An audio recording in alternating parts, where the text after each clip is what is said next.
ಈಗ 3 ಗೆಳೆಯರ ಬಗ್ಗೆ ಈಗ ಮಾತಾಡ್ತೀನಿ. ಮೊದಲನೇದು ಎ ಕೆ ರಾಮಾನುಜನ್, ಎರಡನೇದು ಕಾರ್ನಾಡ್, ಮೂರನೇದು ಕಂಬಾರ್. ನನಗೆ ಇವು 3 ಜನರು ಗೆಳೆಯರು. ಈ 3 ಜನರು ಒಬ್ರಿಗೊಬ್ಬರು ಗೆಳೆಯರು. ಅದನ್ನು ಹೇಳಬೇಕಾದ ಒಂದು ಮಾತಿದೆ. ಅದೇನು ಅಂದರೆ, ಯಾವುದು ರಾಮಾನುಜನಿಗೆ ಆ್ಯಂಥ್ರಪಾಲಜಿಯೋ ಅದು ಕಂಬಾರನಿಗೆ ಸೋಸಿಯಾಲಜಿ. ಗಿರೀಶ್ ಕಾರ್ನಾಡ್ಗೆ ಒಂದು ನಾಟಕದ ವಸ್ತು, ಅದೊಂದು ರೂಪಕ.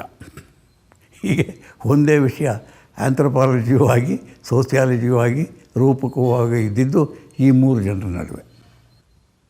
ರಾಮಾನುಜನ್ ನಿಜವಾಗಿಯೂ ನಮ್ಮ ನಡುವೆ ಬಂದ ಒಂದು ಅಪೂರ್ವವಾದ ಮಾಡರ್ನ್ ಸೆನ್ಸಿಬಿಲಿಟಿ, ಆಧುನಿಕ ಪ್ರಜ್ಞೆ.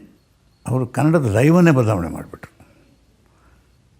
ಒಂದು ರೀತಿ ಸಲೀಸ್ ತಂದರು ಕನ್ನಡಕ್ಕೆ, ಒಂದು ಸೌಲಭ್ಯವನ್ನು ತಂದರು ಕನ್ನಡಕ್ಕೆ, ಸುಲಭವಾಗಿ ಹೇಳುವ ಕ್ರಮವನ್ನು ತಂದರು.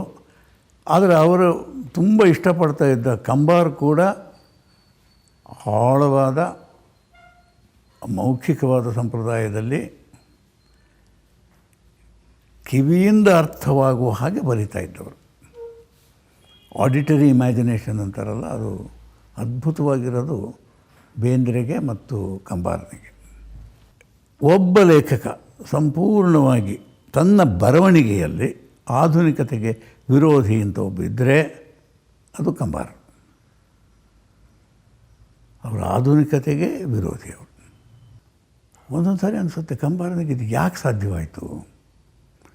ಇಷ್ಟು ಗಟ್ಟಿಯಾಗಿ ಧೈರ್ಯದಿಂದ ಹೇಳೋದಕ್ಕೆ ಯಾಕೆ ಸಾಧ್ಯವಾಯಿತು? ನಾನು ಭಾಳ ಮೆಚ್ತೀನಿ ಅದನ್ನು.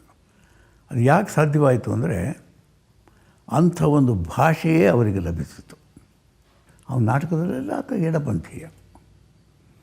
ಯಾಕಂದರೆ ಅವರ ಪ್ರಸಿದ್ಧವಾದ ನಾಟಕದಲ್ಲಿ ಜಮೀನ್ದಾರಿಕೆಯ ದರ್ಪವನ್ನು ಇದನ್ನೆಲ್ಲ ಕೆಳಗಿಳಿಸ್ತಾರೆ.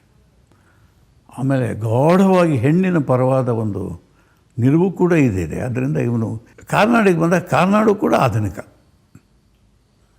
ಕಂಬಾರ ರಂಗಲ್ಲ, ತುಂಬ ಆಧುನಿಕರು ಕಾರ್ನಾಡು. ಆದರೆ ಎಂಥ ಆಧುನಿಕರು ಅಂದರೆ, ಯಾವುದರಿಂದಾದ್ರೂ ಅವರು ಏನನ್ನಾದರೂ ಎತ್ತುಕೊಂಡು ಅದನ್ನು ಬಳಸಬಲ್ಲರು ಅವರು. ಗಿರೀಶರು ಅದನ್ನು ಮಾಡ್ತಾರೆ. ಬಟ್ ಹೇಗೆ ಮಾಡ್ತಾರೆ ಅವರು ಅಂದರೆ, ಅವರ ನಾಟಕ ಶಕ್ತಿ ಇದೆಯಲ್ಲ, ಅದು ಸ್ವಲ್ಪ ಇಂಟರ್ನ್ಯಾಷನಲ್. ಅದು ಇಡೀ ಪ್ರಪಂಚಕ್ಕೆ ಅರ್ಥವಾಗುವಂಥ ರೀತಿಯಲ್ಲಿ ಮಾಡ್ತಾರೆ. ಆದ್ದರಿಂದ ಕನ್ನಡದಿಂದ ಹೊರಗೆ ಹೋಗಬಲ್ಲ ಲೇಖಕರು ಯಾರ್ಯಾರು ಅಂದರೆ, ರಾಮಾನುಜನ್ ಕನ್ನಡದಿಂದ ಕನ್ನಡೇತರ ಲೋಕಕ್ಕೆ ಹೋಗೋಕ್ಕೆ ಸಾಧ್ಯವಾಯಿತು. ಗಿರೀಶ್ ಕಾರ್ನಾಡ್ಗೆ ಕನ್ನಡದಿಂದ ಕನ್ನಡೇತರ ಲೋಕಕ್ಕೆ ಹೋಗೋದು ಸಾಧ್ಯವಾಯಿತು. ಕನ್ನಡೇತರ ಯುರೋಪ್ ಲೋಕಕ್ಕೂ.